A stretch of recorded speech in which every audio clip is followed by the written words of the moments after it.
Ray has done it again. The 9gag CEO has fought through the FUD and successfully launched Memecoin, and it's actually doing quite well. When you have a look at what's actually happening on the secondary market, it hasn't just been a straight to zero game, which is what we've pretty much seen. Now, this is really crazy, and we're going to dive into it, look at all of the different metrics, some cool things, little quirks, where things price up, all of that kind of stuff. So down below there are chapters, so you can fast forward to the sections that you want to help you navigate the video easier. Also, this is not financial advice. I'm not a financial advisor. Please do your own research before moving into the NFT or crypto space. It's very, very risky. Now, the Memecoin by Memeland. This thing dropped just over 24 hours ago. Now, there are a bunch of different airdrop mechanics with it. The entire supply, so it hasn't been 100%, has dropped onto the market, so please keep that in mind. Now, to kind of break this over and give you an overview, so like I said, fast forward to the sections that you want, there is 69 billion meme coins that will be released, and a whole bunch of them will be released at different points in time. Basically, there was a fire sale, which is almost like a pre-sale for the coin for people, and then there was also an airdrop for people that owned different tokens like You The Real MVP, Captains, and Potatoes. So there's a bunch of different mechanics and allocations that were airdropped, but then also people buying in. Now, when you actually have a look at what the price was of the fire sale, you can see here that the fire sale was 0.169 ETH each, leaning into the memes, and there was a 300,000 unit, 300,000 token allocation. So what this meant is it meant that people could spend 0.169 in the fire sale to then get 300,000 tokens. And for the airdrop itself, it was a mix between sort of like 100,000, I think 300 or 350,000 for captains. But the airdrop for the assets themselves wasn't all in one go. They were over a period of time, and that's where the vesting schedule comes in. So the idea is that over the next 18 months, there will be unlocks of the tokens. So at the moment, 1/5 of the token allocation that you've gotten. So just so you're going to get 100,000 tokens, you've gotten 20,000 tokens, and it's meant to hold out over the entire year, 18 months, to essentially run out. Now, what this means for the underlying token price is you would think that if you dump so much on the market will kind of just essentially tank and go straight to zero. If you look at something like Blur and what's happened with that, after people get the airdrop, people dump it, take the liquid, and then exit out. But granted, it is a very small and very short time, but you can see here it is ranging. This is Memecoin on Binance with USDT.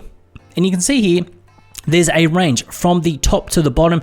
It's down 20%, bottom to the top 30%. So you're kind of going in between this range, which is quite good. Now, the reason that I've come like this roundabout, this is a very strategic way that Ray, the 9gag CEO, has looked at dropping this. If all of the tokens hit the market at once, this would have gone straight to zero. If there wasn't enough incentive for people to actually hold on to their assets, the assets will go to zero, and we'll touch on these assets shortly. But then also with the fire sale was sold at a price point where people were able to see a bunch of upside on the actual token itself. Now, to give you a look at this, let's do some quick maths. 300,000 meme coin for 0.169 ETH, and this is coin market cap. If we actually put in 300,000 tokens, we get essentially $7,500 US. And if you look at this, 0.169 gets you $300 US, and you essentially ended up with 4 ETH worth. So you can see it has been a huge, crazy rip of a gain for those that got in on the fire sale, which then bleeds over because the people that got the fire sale were predominantly the people that already held some of these assets and then opted into the fire sale themselves. So what has happened is Ray has been able to cultivate the community, get people to buy into the fire sale, reasonably price it so that people were able to take some profits, but then still ride and hold the rest, and then essentially hold on to the assets and stay within the ecosystem itself, which I guess shows you just how tactful he is in this space, how he moves, how he kind of operates, and how deeply in tune he is with the actual sort of space that is sort of NFTs and crypto. Now, what this means, because there is a vesting schedule, it means that if you do buy into the assets themselves, so if you do want to go in and buy a captain, buy an MVP, buy a potato, you will actually be able to get the rest of those tokens later on as they unlock. Now, Crypto Gorilla put out a really, really good tweet. If you're not following Crypto Gorilla, but I shouldn't say that, everyone's following Crypto Gorilla. He's an OG, absolutely love the dude. He's my boy. Here at the current price point, and this is very accurate with what the price point is now, so it's almost on the money. So he goes, at the current price point of essentially 2.25 cents, here's what each asset is worth in remaining meme coin. And he goes, captains 185,000. MVP 185, captains 15. He then kind of jumps down all of the different assets here, but you can see here what the current floors are. And the fact is, you're essentially going to make, if you bought an MVP now, you're essentially going to absolutely rip up and make a 2.5x. With a potatoes, you're going to make a 2x. Now look, this is contingent on the token itself not crashing, but with the slow vesting schedule and the fact that Ray has proven time and time again to not fade Memeland, to not fade 9gag, to not fade Memecoin, anything meme related, almost gives me a little bit of confidence. I do see somewhat of downward pressure on the actual meme coin itself as there are unlocks and people kind of sort of getting free liquid, but you can see where his priority is in maintaining the integrity of the sort of floor and value. Now, I know he's the floor, but that's just what the metrics are of the NFT space, maintaining the floor. Now, what you can kind of see here, and it's almost what I think we're going to happen when we extend this out, is the price of the underlying asset will kind of diminish, and the price of the meme coin will, I believe, stay somewhat the same, and people will be trading the equity within the asset itself for the meme coin, and that's where the liquid is going to essentially run out and flow to. So when we have a look at the last 7 days, we can see that the price points were around 5.5 ETH, and then as soon as we got a bunch of the meme coin unlocked with the airdrop, it then dropped down to just over 4 ETH. Now, if we are going on the fact that there are going to be essentially 5 drops and 1 quarter has gone, what's 1 quarter of 5 ETH? 1 ETH. So you end up with what is shaping up to be a slow bleed out of the assets down, while Memecoin, I believe, not financial advice, do your own research, to stay in a sort of a similar spot and stay within a pattern.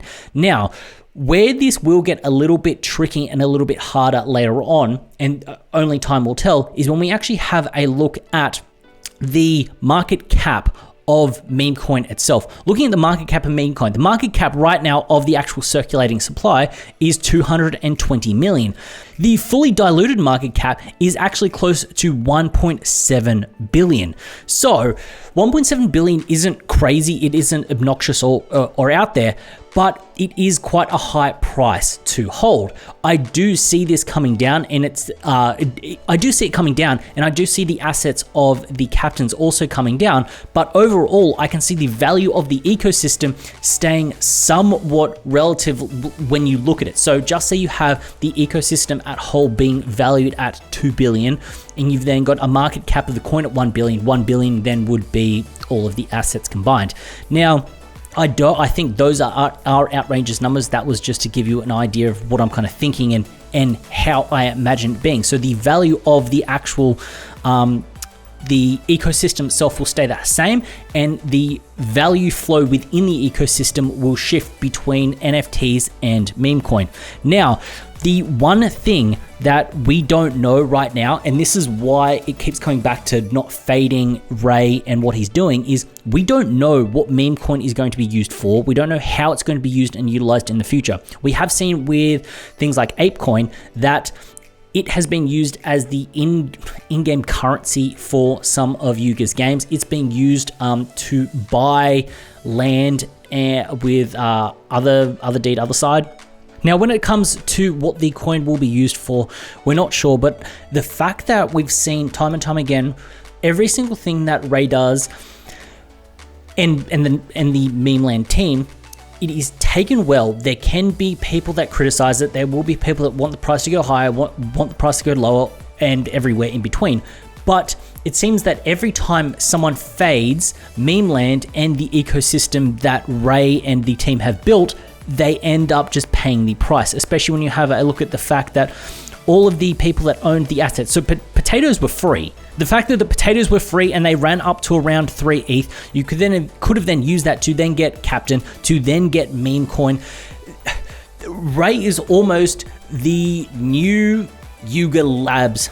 Memeland is almost like the new Yuga Labs in working out to reward the holders and keep people coming back, keep the ecosystem gamified, and just staying on top of it. And one of the main reasons that I wanted to make this video is to take a snapshot of this point in time. So in a year's time, 2 years time, when the Memeland ecosystem has built out, when it has solidified, we've got something to reference to, and to also give you a bit of an insight and just my thoughts on the ecosystem as a whole from the person and the people that are steering the ship. Because over time, they've just pushed forward and fought through all the FUD and come out on top to what I believe is a blue chip ecosystem, because this is quite good. Now, this is the part where does this also go? What are the learnings from this if you can't move in on the Memeland ecosystem, if you don't want to be buying into the Memecoin?